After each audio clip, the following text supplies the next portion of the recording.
আসসালামু আলাইকুম। আপনারা সবাই কেমন আছেন? আশা করি ভালো আছেন। আমি পারভিন সুলতানা বলছি ঢাকা থেকে। এভরিডে মিরাজ মাদার্স ব্লগে আপনাকে আরও একবার স্বাগত। দূরে কিংবা কাছে যে যেখানে বসে ভিডিওটি দেখতেছেন আপনাদেরকে অনেক অনেক অনেক ধন্যবাদ এবং সুস্থ আছেন। যাকে এখন ভিডিওতে দেখতেছেন ও আমার বাগিনের ছেলে, সম্পর্কে আমার নাতি হয়। ও দেখতে আসছে আমাকে, আর ওরও শরীর ভালো না, অসুস্থ। সবার জন্য দোয়া করবেন। এই যে আমার ভাই দেশের থেকে আসছে, অবশেষে ছুটি শেষ, কোরবানি ঈদে দেশে বাড়িতে গেছে, এখন আবার কর্মস্থলে পৌঁছাইতে হয়েছে। আল্লাহ তার সুস্থ রাখুক, ভালো রাখুক। দেশ থেকে আসার সময় আমার মা বোনে কি দিয়েছে ব্যাগের ভিতরে আছে, আমি আপনাদের সাথে শেয়ার করব। এখন আমার হাত মুখ ধুয়ে খেতে বসছে, আর বসে বসে আমার মা বোন রে এবং বাইরের বউ কল দিতেছে যে আসছে কি না, ঠিক মতো কীভাবে পৌঁছেছি এগুলো জানাইতেছে। যে 12টা বেজে গেছে বাসায় আসতে আসতে। আমরা তো টেনশনে ছিলাম। আমার মা বারবার আমাকে কল দিতেছে, ও কি আসছে, ও কি আসছে। ওরা কল দেওয়া ধরে না, ও বিরক্ত হয়ে গেছে কল ধরতে ধরতে। আমরা সবাই তো কল দিয়ে ওকে বিরক্ত করতেছি, ও কই আসস, আসস না কেন। তারপরে যাক মা বোনকে কল দিল, দিয়ে ভাত খাইলো, বাসায় চলে গেছে। ও যেখানে ঘুমায় আলাদা ঘুমায়, ভাত খায় আমার কাছে। এই যে শুরু করলাম জাতীয় ফল কাঁঠাল দিয়ে। একটা কাঁঠাল দিয়েছে, আমার মার কাছে অনেক কাঁঠালে ধরছে, কারণ ফেঁকে গেলে তার ফল গাছে থাকে না। আর মা টেনশন আছে, কতজনে তো দিতে পারলাম না, মন খুব অস্থির লাগতেছে। যাই হোক, রিজিকে যা আছে তাই খাবো। মার বোনের ভালোবাসা এই যে পাঠিয়ে দিয়েছে, দেখতে পাচ্ছেন। এই যে কয়টা ডিম, 6টা ডিম আছে। এগুলো হলো পাতি হাঁসের ডিম। আমার মা পাতি হাঁস পালে, এই হাঁসের ডিম। আর এই যে বাদাম, আমাদের এদিকে কিন্তু এগুলো চাষ হয় না। আমার বোন এগুলো কিনে তারপরে এই যে নিজে খাইছে, আমার জন্য পাঠিয়েছে যা ছিল। আর যে কটা শুকনো সুপারি দেখতে পাচ্ছেন, এগুলো আমি আনিয়ে রাখি, কারণ আমার বাবার নারিকেল সুপারির বাগান আছে। এখন তো সবাই জানে না নারিকেল সুপারি খুব কম দরে। পরে যে কটা দিয়েছে আমি রাখি, যদি ঘরে মেহমান আসে অনেক সময় আমি থাকে না, আমি দোকান থেকে আনতে পারি না, ঘরে থাকলে দেওয়া যায়। যারা পান সুপারি খায় তারা অনেক খুশি। আর এই যে আমসত্ত্ব দেখতে পাচ্ছেন, এই আমসত্ত্বটা অনেক ভালো। আমার মায় নিজের হাতে বানিয়েছে, আমার বোনও বানিয়েছে। 2 পদের আছে, এখানে মিষ্টিও আছে, টকও আছে। মিষ্টিটাই ইয়ামিনের জন্য পাঠিয়েছে। আর এই যে আচার দেখতে পাচ্ছেন, একটা বাটিতেও করা, কারণ কাছের বইমও দেয় না। যদি ভেঙে যায় আনার সময় অনেক রিস্ক, জানেনি তো, গাড়িতে অনেক রকম সমস্যা হতে পারে উঠা নামার মধ্যে, তাই বাটিতে দিয়েছে। বাটিতে আমি আচার নিয়ে গরম করে তারপরে কাছের বইমে রাখবো। আর আমাদের আঞ্চলিক ভাষায় এই ডাইলকে হেলমেট ডাইল বলে, আপনাদের আঞ্চলিক ভাষা কী বলে জানি না।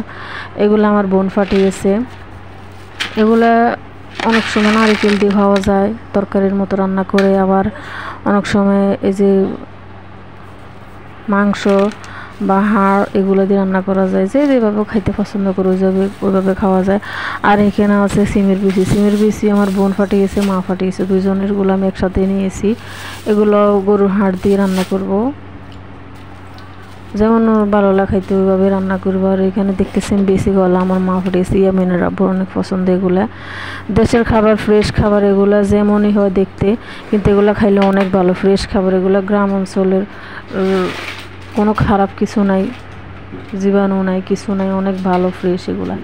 আর নারিকেল দিছে, আমি এবার পাশের ফ্ল্যাটের ভাবিকে দিব, বা আরও মানুষ আছে তাদেরকেও দিব, আমার ঘরে আরও আছে, ওগুলো মিলে এই তো যা আনছে দেখিয়ে দিলাম। সবাই মা বোনের জন্য দোয়া করুন। মায়ের ভালোবাসা তো আর বলে শেষ করা যায় না। আমি এগুলার কি করছি জানেন, ইয়ামিনে বলে আম্মু আমার জন্য কয়টা বাদাম বাজবে, তারপর আমি খাবো। ওই যে আমি ওর জন্য কয়টা বাদাম ভেজেছি।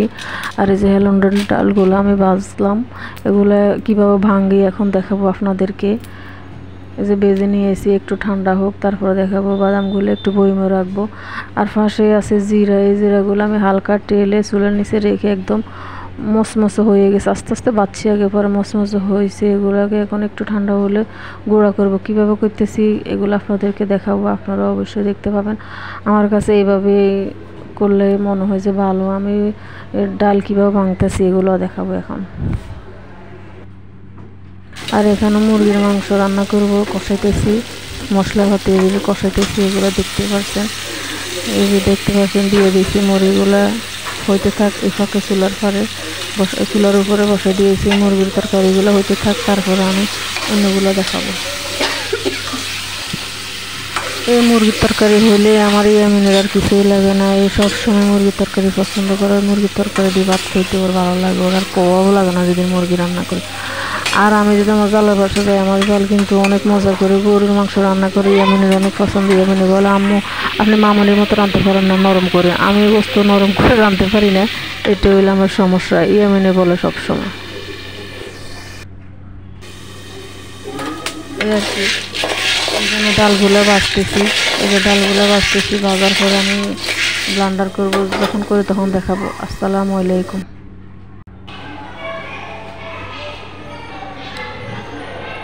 এই আর কি, আর সালামটা আবার দিয়ে দিলাম, মনে কিছু নেবেন না সবাই, ভুল ত্রুটি হলে ক্ষমা করে দিবেন। এই যে আমার ইয়ামিনী ম্যাডামের কাছে পড়তেছে, আমার ভুল ত্রুটি মাফ করে দিয়ে আমার পাশে থেকে যাবেন, চ্যানেলটাকে সাপোর্ট করবেন এবং কি ছোটো বোনের মতো দেখবেন।